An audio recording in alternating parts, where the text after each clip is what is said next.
The coffee was her fault. She would not have admitted this in the moment. In the moment, standing in the middle of roast and ground café on a Tuesday morning in November with her double espressos soaking into the left sleeve of a cream-colored blazer that had cost more than most people's monthly grocery budgets, she was not in a state of mind that was particularly receptive to the concept of her own fault. She was in a state of mind that had been building since 5:15 that morning, which was when her alarm had failed to go off, cascading into a missed conference call at 6, a driver who'd been 12 minutes late, a board presentation that had been moved up 48 hours without her being properly notified, and now this, a collision in a coffee line with a man who had been turning around too fast with his cup in his hand, and her dry cleaning bill, and the board meeting in 90 minutes, and everything that had been building since 5:15 arriving in one compressed and regrettable second at the surface. She slapped him.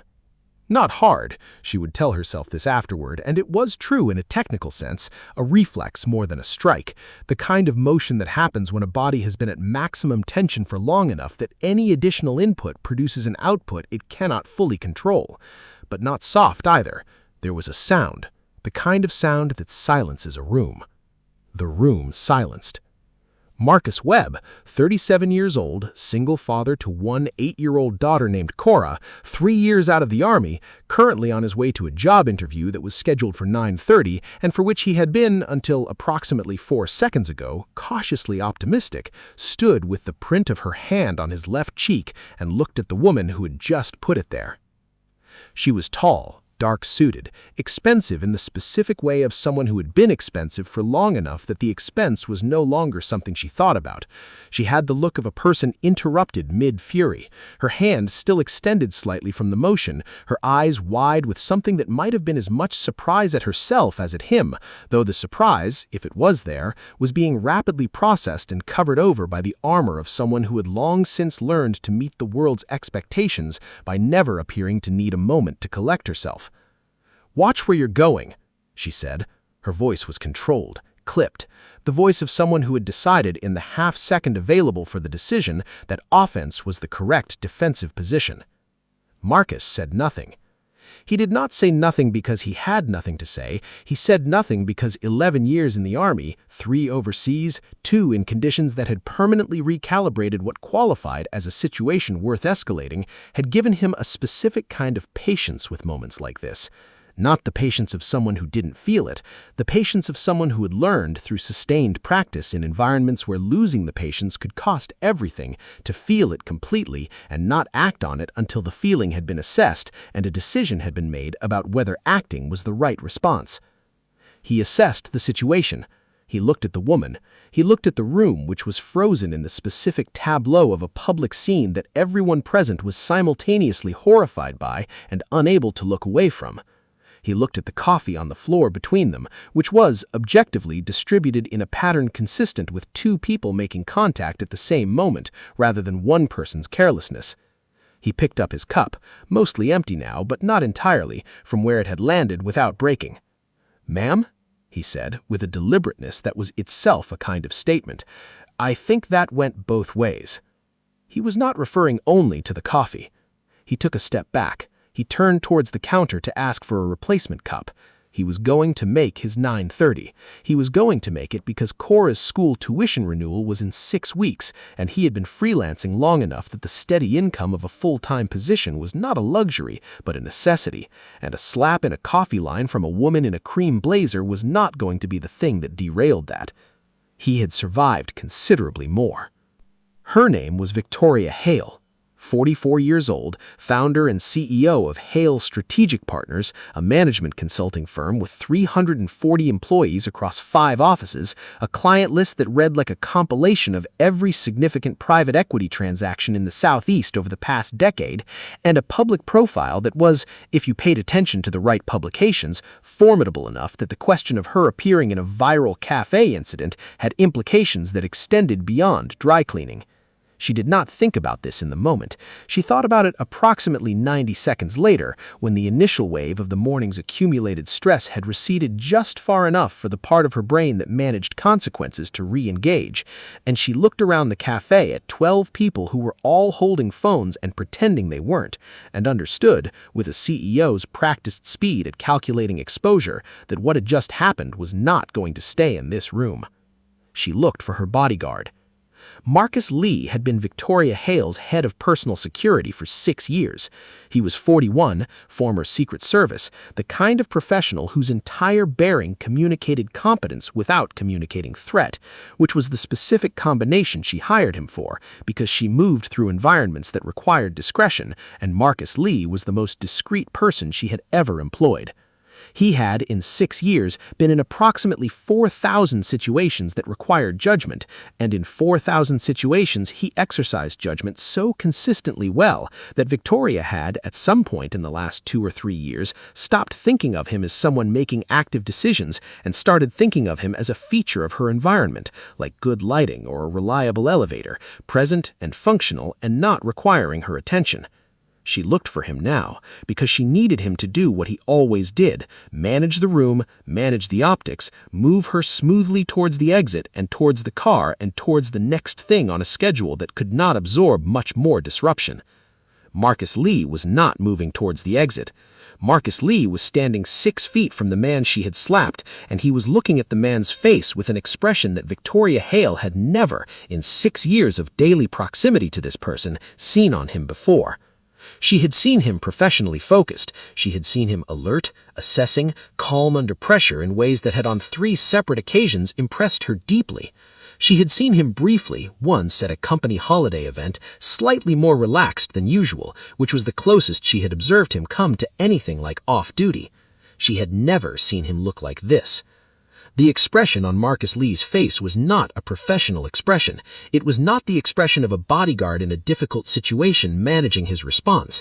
It was the expression of a human being who had just encountered something that reached past every professional layer directly into somewhere much older and much more personal. An expression that Victoria would think about it for a long time afterward, trying to name it correctly. She eventually concluded was closest to the way people look when they see something they had stopped believing they would ever see again. He was looking at the single dad's face. Specifically, she realized, following Marcus Lee's gaze, really looking for the first time at the man she had slapped, at a scar. A long one, running from just below the man's left ear to the edge of his jaw, the pale, settled white of something years old and fully healed, partially obscured by the short beard he wore, but visible now because she was looking for it, because Marcus Lee was looking at it, because the looking was impossible to ignore once you'd noticed what was being looked at. "Marcus?" Victoria said. Her voice came out uncertain in a way that rarely did. "We need to—" Marcus Lee held up one hand. He had never in 6 years held up one hand to stop her mid-sentence. She stopped. Marcus Lee had last seen that scar on a hillside in Kandahar province, Afghanistan in September 2016, in the specific and total darkness of an operation that had gone wrong in the 3rd hour, in the particular way that operations sometimes went wrong when 3 separate pieces of intelligence turned out to be less reliable than the mission had been built to assume. He had been there in a private security capacity, 3 years out of the service, contracted to a firm providing protection to a diplomatic advisory team whose specific function in that region did not need to be detailed here. The team was 8 people. The extraction vehicle had taken fire at a checkpoint that was supposed to be clear. 2 people had gotten out immediately. The remaining 6, including Marcus Lee, had been pinned.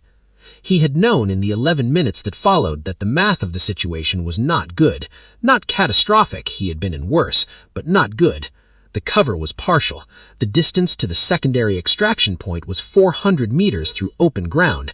The team had 1 member with a compromised leg from the initial contact, which changed the calculation on the 400 meters significantly. And then, from a position he could not immediately identify in the darkness, suppressing fire had opened on the threat vector that had been preventing their movement, sustained, accurate, covering fire that had not come from anyone in his team and had not been on any briefing as a possibility, and that had, over the course of approximately 4 minutes, changed the math of the situation from not good to survivable. All 8 people had made the secondary extraction point. In the noise and the darkness and the controlled urgency of the extraction itself, Marcus Lee had not been able to identify the source of the covering fire. He had tried. He had spent time afterward, in the debrief and outside it, trying to reconstruct who had been in that position and why and with what authority and to what purpose.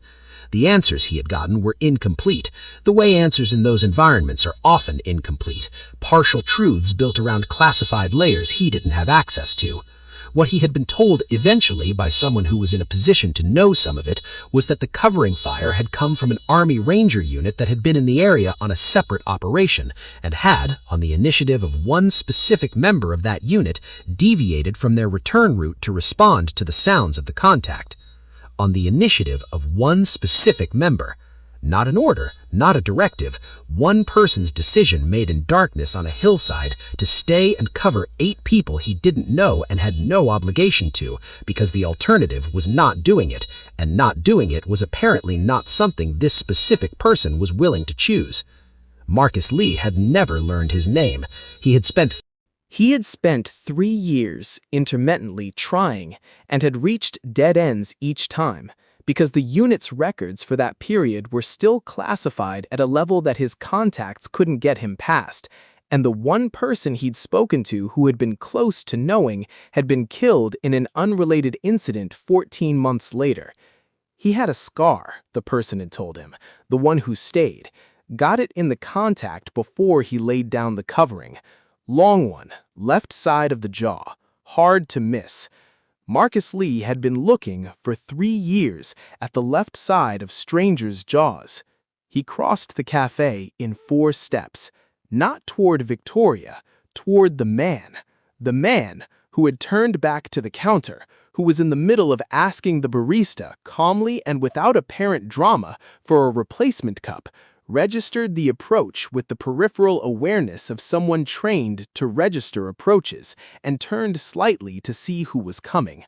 Marcus Lee stopped in front of him. He looked at the scar. He looked at the face. The face was older than the person he'd been picturing for 3 years, older than whatever construct he'd assembled from a night vision memory of a hillside and a second-hand description. But the scar was exactly right. Exactly. September 2016, Marcus Lee said. His voice came out rough in a way that had nothing to do with volume. Kandahar, a hillside. There was a diplomatic team pinned at a secondary checkpoint. The man looked at him. For a moment, he said nothing. He looked at Marcus Lee with the careful, assessing look that Marcus Lee recognized immediately, because it was his own look. The look of someone who had learned to evaluate situations before responding to them, someone trained by the same general category of experience into the same general category of patience. Then something in the man's face changed, not dramatically, a small shift, like a door opening an inch. "I remember," the man said quietly. Marcus Lee had been in professional security for 12 years since leaving the service. He had, in that time, maintained the specific and necessary emotional discipline of someone whose job required him to be the most stable person in any room he occupied. He had never, in 12 years, come close to losing that discipline in a professional setting. He came close now. "You stayed," Marcus Lee said. 400 meters of open ground between us and the extraction point, and you stayed on that hillside for 11 minutes and laid down cover so 8 people you didn't know could get there. "I had a position," Marcus Webb said. Simple, stated with the specific economy of someone for whom this had been a calculation, a tactical decision, something that made sense given what he knew and where he was. "You had a position," Marcus Lee repeated, and something in his voice, in those 3 words, compressed the entire 11 minutes of that hillside into a form that both of them understood, and neither of them needed to expand. I didn't know if it worked. I didn't know if any of you made it. I asked afterward and what I got back was incomplete. He looked at Marcus Lee steadily. Did they? All of them? Marcus Lee looked at him for a moment. He nodded. Once, the nod of someone who has been carrying a question for years and has just received the answer and needs a second to integrate it. Good, he said. Simply, good. Victoria Hale had not moved. She was standing where she had been standing when Marcus Lee held up his hand, and she was watching, and she was listening, and she was doing something she did not do often or easily in professional contexts, which was nothing. She was simply standing and watching and listening because the conversation happening 6 feet in front of her was not a conversation that permitted interruption or management or the usual mechanisms by which she moved through situations, and she was self-aware enough in this specific moment to understand this. She looked at the man she had slapped. She looked at the scar on his jaw. She thought about the blazer and the coffee and the 5:15 alarm and the board meeting and the accumulated pressure of a morning that had not gone the way mornings were supposed to go. And she thought about the specific sequence of decisions, hers, all hers, that produced the sound that had silenced the room 4 minutes ago. She had called him nobody in her mind in the half-second before the motion. She had not said it. She had said, "Watch where you're going," which was bad enough, but she had thought it, the way people think things in moments of arrogance and stress, the flattening reduction of a stranger to an obstacle in the way of something more important. She looked at Marcus Lee, who was standing in front of this man with the expression she had never seen on him before and would never fully forget after. The expression of someone returned to a place they thought permanently lost. She looked at the scar. She thought, I don't know anything about this person. She thought, I have never, once in the 4 minutes since this happened, asked if he was okay. She walked over, not with the purposeful, controlled stride she used to cross rooms in professional settings. She walked over the way people walk when they are not sure of their reception and are not trying to pretend they are. Just across 6 feet of café floor to where a man was standing with a replacement coffee cup and the print of her hand fading on his cheek. Mr. She stopped. She didn't know his name. She had slapped a man and she didn't know his name. He looked at her. Marcus, he said. Marcus Webb. She registered distantly that they shared a first name with her bodyguard and filed it as a detail for a moment she was not yet at. Mr. Webb, she said, I owe you an apology, a real one, not the kind that explains the circumstances or mentions the morning I've had, because those things don't matter, and I know they don't matter. She held his gaze. I lost my temper in a way that had nothing to do with you and took it out on you, and what I did was wrong, and I'm sorry. Marcus Webb looked at her for a moment. I appreciate that, he said. He said it without the warmth of someone who'd been fully satisfied and without the coldness of someone who hadn't. He said it the way he seemed to say most things, with the honesty of someone who meant exactly what their words said and nothing additional. Is there anything? Victoria stopped. She looked at his jacket, which had taken some of the coffee, and at the time on her watch, and then passed the immediate logistics to something larger. You mentioned a meeting this morning, to the barista. I wasn't trying to listen, the room is small. 9:30, he said. I'll make it. Where? He looked at her, slightly guarded. She understood the guardedness. She had earned it. Morrow Financial, downtown. Victoria Hale knew Morrow Financial the way she knew most significant firms in Charlotte, not intimately, but well enough. She also knew, because she made it her business to know things like this, that Morrow Financial had been engaged in a staffing restructuring for the past quarter, and that their downtown office was, as of her most recent intelligence on the matter, looking for senior operational leadership with a specific background that she could not have specified precisely from this conversation, but that she was already, despite everything, beginning to construct an outline of. What's the position? She said. He told her. Operations Director. The role he'd been building toward through 3 years of freelance work since leaving the Army, The role that, if he got it, changed the calculation on Cora's school and the apartment lease, and the specific grinding arithmetic of single parenthood on a freelance income. Victoria listened. Then she did something that surprised her as much as it surprised him. She reached into her bag and took out her card. She put it on the counter between them, not pressing it toward him, just placing it there, available. I have no standing to insert myself into your 930, and I'm not trying to. But if Morrow doesn't see what is apparently obvious to everyone within 10 feet of you this morning. She glanced at Marcus Lee, who had not moved, who was watching this with the specific expression of someone observing something they had been waiting 6 years to see, though he could not have known 6 years ago that it would look anything like this. Then I'd like a conversation. Hale Strategic has a senior operations role that has been open for 4 months, and I think you should know that it exists. He looked at the card. He did not pick it up immediately. He looked at it the way he'd looked at the situation in the coffee line, assessing it, deciding what it was, taking the time required to make the decision correctly rather than quickly. Then he picked it up.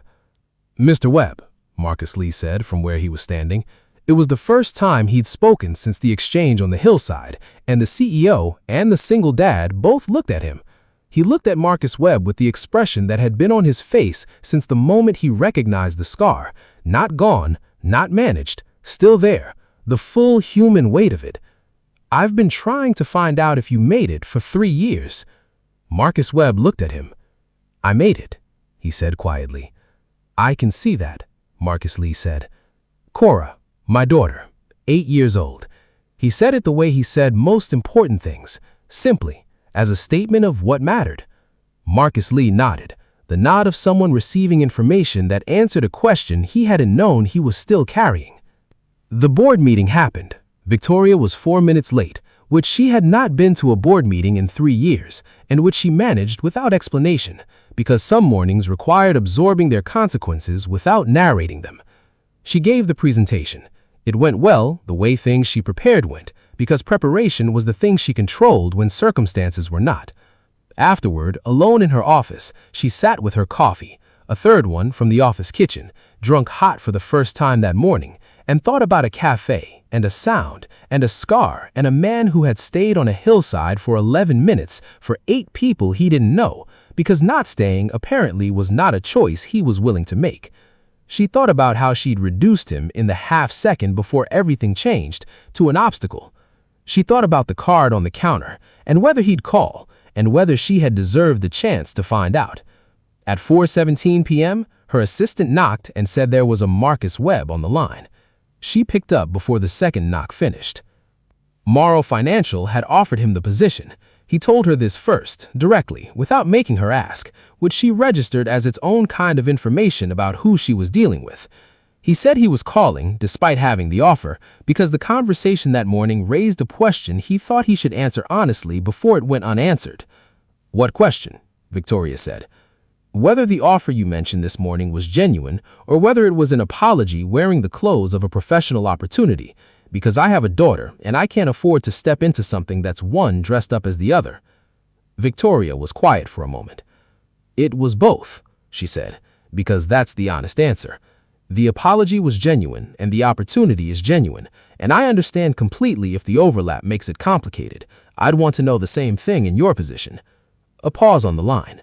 "Tell me about the role," he said. She told her, not the version from the job description, the real version, what she actually needed, what the organization had been missing for 4 months, what the role would require of whoever took it, and what it would give them in return. She talked for 8 minutes, which was longer than she usually talked to anything to someone she'd met that morning, and she talked the way she talked when she wasn't managing the conversation, but simply having it. When she finished, he was quiet for a moment. "One condition," he said. "Name it." "School pickup, 3:15 on Tuesdays and Thursdays. Cora has a thing about being the last one waiting. I've never been the last one, and I'm not going to start." Victoria thought about her former head of operations, who had worked 100-hour weeks and burned out in 18 months, and about the 4 months the role had sat empty while she looked for someone who understood what she actually needed. 3:15 Tuesdays and Thursdays. Non-negotiable. That's a schedule, not a condition. She heard something on the line that might have been the beginning of a smile. "Then let's have the conversation," he said. They had the conversation, several of them over 2 weeks, because the role was significant and the decision required the proper weight of consideration, because neither of them was the kind of person who made significant decisions without giving them that weight. The first proper conversation happened on a Thursday evening at a restaurant in Uptown that Victoria had chosen because it was quiet enough for a real conversation and public enough that the context remained professional, which she thought was important given everything that had preceded it. She arrived first, which was her habit, and was reviewing her notes on the roll when he came in at exactly 7, which was when he'd said he'd be there, and she registered this the way she registered most things, as information. He sat down. He looked at the menu the way he'd looked at her card on the counter, taking actual time with it, not performing consideration, but exercising it. She found this after years of meetings with people who either knew what they wanted before they looked or performed the looking to buy time for a conversation they'd already decided to have, unexpectedly restful. He ordered the salmon. She ordered the same thing, which she hadn't planned to, and when he noticed and raised an eyebrow, she said, "I make better decisions when I stop trying to make them different from the person I'm with." He said, "Is that a management philosophy?" She said, "It started as one. It became something else." He looked at her with the assessing quality she had now seen enough times to recognize as simply how he looked at things. Not guarded, not performing openness, just genuinely looking. He said, "What did it become?" She said, "An admission that most of my best thinking happens in conversation rather than in preparation for it." She said it looking at the table. She said, "I prepare extensively." She said, "I prepare more than almost anyone I work with."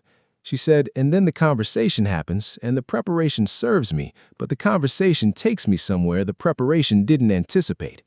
She said, "I used to try to control that." She said, "I stopped about 4 years ago." He said, "What happened 4 years ago?"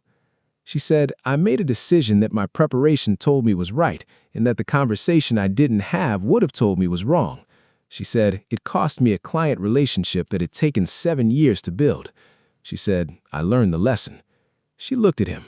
She said, "More conversation, less certainty about where it should end up." He said, "That sounds uncomfortable for someone with your reputation." She said, "How would you characterize my reputation?" He said, "From what I've read in the past 2 weeks, and I read a fair amount because the role required it and because the morning required it, someone who was precise, prepared, and very rarely caught off guard." He said it looking at her steadily. He said, "The Tuesday morning being the known exception." She said, "The Tuesday morning being the known exception." She said it with the flat quality of someone accepting an accurate statement.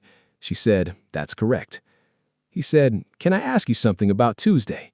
She said, "Yes." He said, "Not the apology. I accepted the apology." He said, "I want to ask about the moment before it." She said, "Go ahead." He said, "In that moment, the half second before it happened, who was I to you?" She held his gaze. She said, "Nobody." She said, "That's the honest answer." She said, "In that half second, you were an obstacle in a morning that had nothing to do with you, and I'd reduced you to that." She said, "I know how that sounds." He said, "It sounds accurate." He said, "I've been in rooms where I was nobody." He said it without bitterness, just the flat record of experience. He said, "The army, the transition out, the first 2 years of freelancing." He said, "You learned to read the nobody very quickly." He said, "You felt that way about me." She said, "Yes." She said, "And then Marcus." She paused. She said, "What Marcus Lee's face did when he recognized you." He said, "I didn't see it. I was turned to the counter." She said, "I saw it." She said it looking at the table. She said, "In 6 years of working with that man, I have never seen anything reach past the professional in him the way that moment did." She looked up. She said, "Whatever happened on that hillside made you real to him in a way that I don't have words for." She said, "And watching that happen made you real to me in a way that I had not permitted before the moment when I had to." He said, "Permitted?" She said, "I closed things off." She said it directly because he was the kind of person who received direct things better than managed ones, and she had understood this within the first conversation. She said, "It's not a conscious decision every time." She said, "It's a pattern." She said, "People become functions in my environment." She said, "Useful or not useful." She said, "Obstacle or not obstacle." She said, "I stopped seeing them individually somewhere along the way, and I've been finding it very difficult to articulate when that happened or why." He said, "When did you notice it?" She said, "Tuesday." She said, "When Marcus's face showed me who you were before I had looked for myself." She said, "I've been sitting with that since." The food came. They ate, and the conversation moved through the role and the organization and what the past 4 months had looked like without a head of operations, which she described with more honesty than she usually employed in this kind of conversation. The specific gaps, the places where the absence had produced friction, and the places where it had produced genuine failure. The 2 instances where her own involvement in operational decisions had produced outcomes that a different person, the right person, would have managed differently. He listened to all of it, and he did not take notes, which she noticed because most people in this kind of conversation took notes. And then she noticed that he was listening in the specific way of someone who would remember everything without writing it down, which was its own kind of note-taking. He said, "The second instance you described, the vendor contract issue in July." She said, "Yes." He said, "You said you made the decision yourself because there wasn't anyone whose judgment you trusted on the operational side." She said, "Correct." He said, "But you also said that 2 members of your operations team had flagged concerns about the vendor's capacity that you hadn't fully weighted." She said, "Also correct." He said, "The head of operations you need isn't someone who makes better operational decisions than you." He said it looking at her. He said, "You make good operational decisions." He said the July situation was a single instance under high pressure without adequate support. He said, "What you need is someone who creates the conditions in which your team's judgment can reach you cleanly before the decision has already been made." She looked at him. He said, "The flag got lost between the team and you." He said, "Not because the team didn't flag it." He said, "Because there was nobody whose job it was to make sure the flag landed correctly." He said, "That's what the head of operations is for, not to be smarter than you." He said, "To make sure the right information gets to you in the right form at the right time, so that when you make the decision, you're making it with everything you need." She said, "You just described the role more accurately than I've been able to describe it in 4 months of interviewing candidates." He said, "I spent 3 years freelancing on operational problems." He said, "I've done this work from the outside of 4 different organizations." He said, "You can see the function more clearly from the outside than you can from the inside."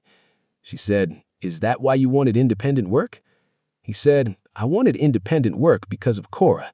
He said it without the preamble that some people put around it, the explanation that established that they were also ambitious, that it wasn't only about the child, that they had professional motivations too. He just said it. He said, "Everything I've done for the past 3 years has been organized around her schedule and her needs." He said, "The freelancing gave me that." He said, "The freelancing also gave me a breadth of operational exposure that I couldn't have gotten in a single organization." He paused. He said, "I didn't plan the second thing." He said, "It happened because of the first thing." She said, "The constraint produced the capability." He said, "The constraint produced the necessity." He said, "Which produced the capability eventually." He said, "I'd say I'm grateful for it, but that feels like making something that was genuinely hard into something tidy." He said, "It was hard." He said, "It's still hard." He said, "But it made me better at this than I would have been otherwise." She said, "How is she?" He said, "Cora?" She said, "You mentioned her name on Tuesday." She said, "That was what you made it for." She said it carefully, not performing the asking, but genuinely asking. He looked at her for a moment. She could see him assessing whether the question was what it sounded like or something else, and she held still and let him look because the assessment was fair and she had not yet earned the answer. He said, "She's 8 and she has opinions about everything." He said, "She has been asking me since September why her school doesn't teach coding, and she has drafted a letter to the principal that I have been editing in clarity while maintaining all of her original arguments." He said, "She plays clarinet badly and is deeply committed to improving and practices every day whether she wants to or not." He said, "She made me shake on the practicing commitment at the start of the year, and she holds me to the shake." Victoria said, "She holds you to the shake." He said, "She considers it legally binding."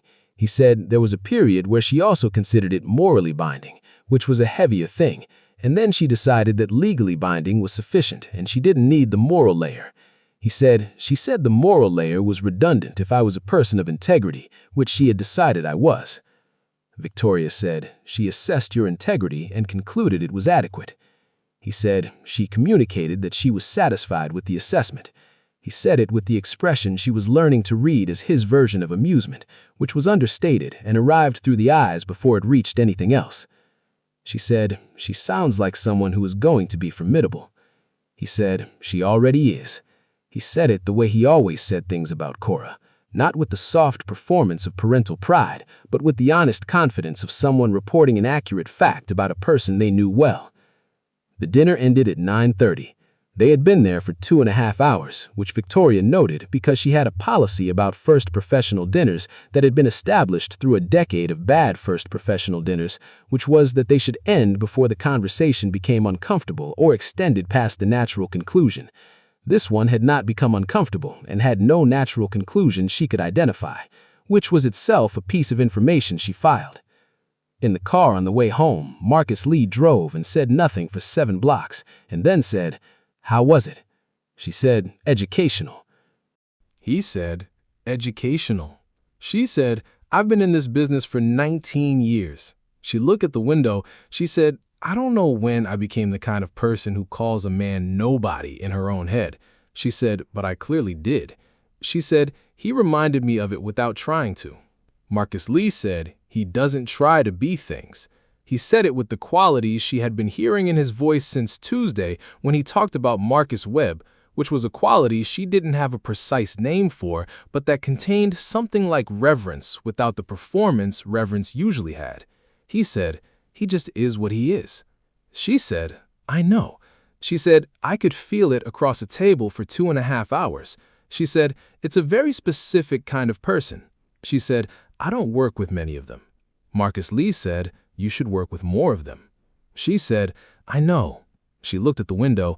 She said, "I'm working on it." The second conversation happened in her office the following Tuesday. He had been given the full operational brief by her chief of staff and had returned it with a 12-page document that was the clearest and most specific assessment of her organization's operational gaps that she had seen produced, including by the consulting firms she had paid to produce exactly this kind of assessment. He had not charged her for the 12 pages. When she mentioned this, he said, "You're deciding whether to trust me with your organization." He said, "The 12 pages are what I use to decide things." He said, "It seemed relevant for you to have them." She said, "They're better than what I paid for." He said, "They're better because I was looking at the gaps rather than confirming the structure." He said, "The firms you hired were looking for what was working and what wasn't." He said, "I was looking for what was missing." He said, "Those are different questions." She said, "You always look for what's missing." He said, "In the Army, you learned fast that what wasn't there was usually more important than what was." He said, "The gap in the intelligence." He said, "The absence of the expected contact." He said, "The thing that should have been there and wasn't." He said, "That's where the problem usually was." He said, "I've carried that into everything since." She said, "It's in the 12 pages. He said, "Yes." She said, "The section on the client communication pipeline." He said, "Yes." She said, "Nobody has raised that before." He said, "Nobody was looking for it." She said, "But it's been there."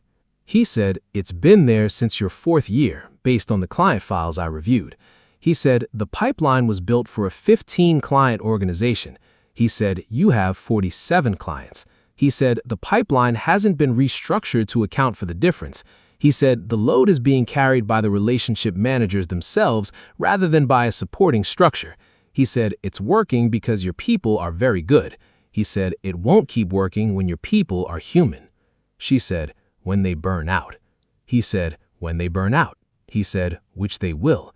He said, "The 2 departures in your operations team in the past year." She said, "Both framed as personal decisions." He said, "Both preceded by a 12-month period of significantly elevated workload on the client pipeline." He said it without judgment. He said, "I'm not saying there weren't personal factors." He said, "I'm saying the pipeline created conditions under which personal factors became decisions." She looked at the 12 pages. She said, "Marcus?" He said, "Yes." She said, "The role is yours if you want it." She said it directly, without the performance of a formal offer, because he was not someone who needed performance, and she was tired of performing. She said, "I want you to have it." She said, "I think you're the person who can do what the organization needs done." She said, "But I want you to take it because you believe the same thing, not because of anything else." He said, "Anything else?" She said, "The Tuesday morning." She said, "The apology." She said, "The card on the counter." She said, "I want those things to be separate from the decision." She said, "If you take this role, I want it to be because the role is right, not because you feel you owe me anything for the opportunity or because the morning created an obligation in either direction." He was quiet for a moment. He looked at the 12 pages. He said, "I take it because the role is right." He said, "The morning created a conversation that led to the role." He said, "The morning itself has nothing to do with whether I take it." She said, "Good." He said, "I have one question." She said, "Yes." He said, "Marcus Lee." She looked at him. He said, "Will it be strange?" He said, "For him." He said, "Having me here." She thought about what Marcus Lee's face had looked like in the café. She thought about the 7 blocks in the car and what he had said about not trying to be things. She said, "I think the opposite of strange." She said, "I think it will be—" She paused, looking for the right word and finding it. She said, "I think it will be a resolution." She said, "He's been carrying that hillside for a long time." She said, "Having you somewhere he can account for you is going to be a different kind of weight than what he's been carrying." He said, "I've been carrying it too." He said it quietly. He said, "Not knowing if it worked." He said, "That's a specific kind of not knowing." He said, "You do the thing, and then you're extracted, and you don't know if the thing was enough." He said, 3 years of not knowing. She said it was enough. She said it the way Marcus Lee had said all 8 to him in the cafe. She said, "I can tell you from my side of the room." She said, "Whatever you did on that hillside, it was enough." He looked at her, the assessing look, which was also simply the looking look, the look of someone who was present and paying attention and not managing what he showed from behind it. He said, "I'll take the role." She said, "Good." She said, "When can you start?" He said, 2 weeks. "I need to close out 2 client engagements properly." He said, "I don't leave things incomplete." She said, "I know." She said it with the certainty of someone for whom this was already established information. She said, 2 weeks. He stood to go. He picked up the 12 pages because they were his, and because they were the kind of document that the person who made them would naturally retrieve when the decision had been made. He paused at the door. He said, "Victoria." She said, "Yes." He said, "The coffee." He said it with the quality she had learned to read as his version of lightness, which arrived through the eyes the way the amusement did. He said, "I want you to know that I've had worse mornings." She said, "That is an extraordinarily low bar." He said, "Yes." He said, "But the morning ended well." He said it simply as a statement of fact about how the accounting had come out. He said, "I'm choosing to focus on that." She said, "That's generous." He said, "That's practical." He said, "It's more useful to know where a thing ends up than to stay with where it started." He said, "The starting point was bad. The ending point is a role I'm going to be good at working for an organization that has problems I know how to solve with a pickup at 3:15 on Tuesdays and Thursdays that nobody is going to make complicated." He said, "That's a good outcome from a bad starting point." He said, "I'll take it." She said, "So will I." He left. She sat with the quiet of the office after he had gone and thought about a Tuesday morning that had started at 5:15 with a failed alarm and had produced, through a sequence of events she would not have chosen and could not have predicted, a 12-page operational assessment and a resolution to a 4-month search and the specific, unfamiliar, not entirely comfortable feeling of having been seen clearly by someone who had done her the specific courtesy of seeing her at her worst first and deciding from that vantage point that the rest of her was worth the engagement. She thought about the word nobody. She thought about the word formidable.